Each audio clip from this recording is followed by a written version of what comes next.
Hello guys. Today I'm going to show you how to install MySQL Workbench. Open your browser and search MySQL Workbench. After that, click on MySQL Workbench.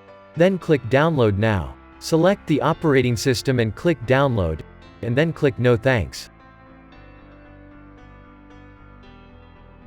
After download the software, double-click it. After that you have to click Next 4 times before click Finish.